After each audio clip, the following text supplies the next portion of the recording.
Here is a man who is happy in his skin. Of course, it is his career. Joe Ghannam is what we call a magician with a brush. Meet Joe, who at first had a bright future in marketing, but then chose to leave it to follow his heart to a passion he has had from a young age: makeup.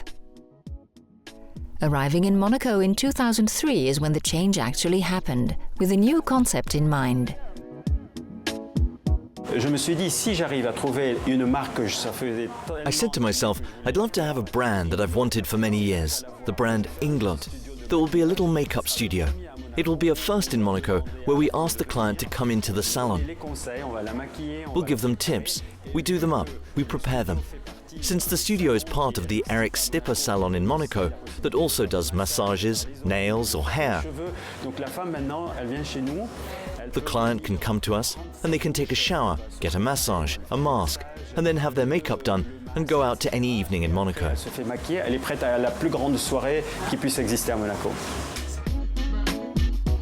We turn up the makeup station and it is demonstration time in the company of Atoessa, the most loyal among the faithful. A fan of the smoky eye, this young business owner prefers not to take any risks and leave it to the expert hands of Joe.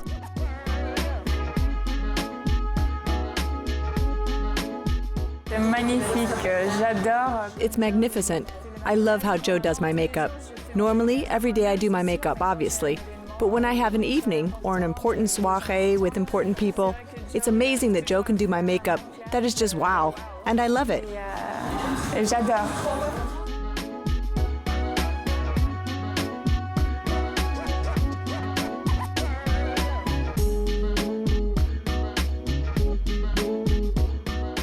In the artist's address book, the beautiful Rihanna and Czech supermodel and actress Eva Herzegová, Sophie Marceau, Princess Antonella d'Orléans-Bourbon and Kelly Kruger are also part of Joe's shortlist.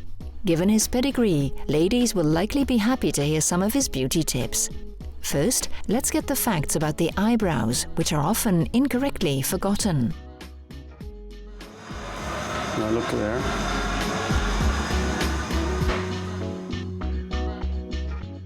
I noticed for about 90% of clients, they come and they consider that eyebrows are an accessory that have no purpose. Well, for me, if I must pick one thing that needs makeup, I'm going to pick eyebrows. Because not only does it make us look younger, but it also structures the rest of the face. There is a certain technique, so we're going to go from there to see where it should start and stop.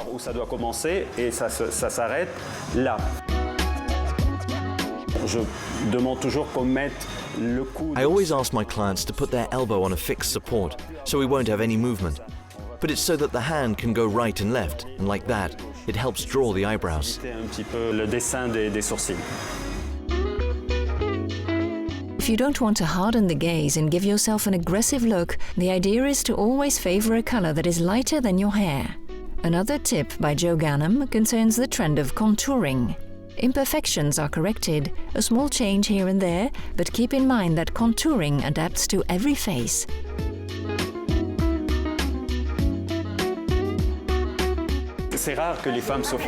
It's rare that women do their contouring themselves, but they come with an idea, sometimes preconceived, that it's automatically dark or clear. It's not the same for everybody. I would say it's better to work zones. If you're a little too deep here, for women of a certain age, I would say do it more clear, instead of dark, that will look even more chiseled. In fact, if we put a bit of dark, when we have a few wrinkles, a few creases, it'll mark them more and create dark zones. So think of lightening the dark zones that give a tired look, instead of going darker, giving a more marked face. Pour donner un visage plus marqué, quoi. There you go. Have a look. Wow, Joe, I adore it. On the Prince's 2 square kilometer rock, it won't take you long to find the address of 57 Rue Grimaldi. Joe Ghannam is waiting for you, brush in hand.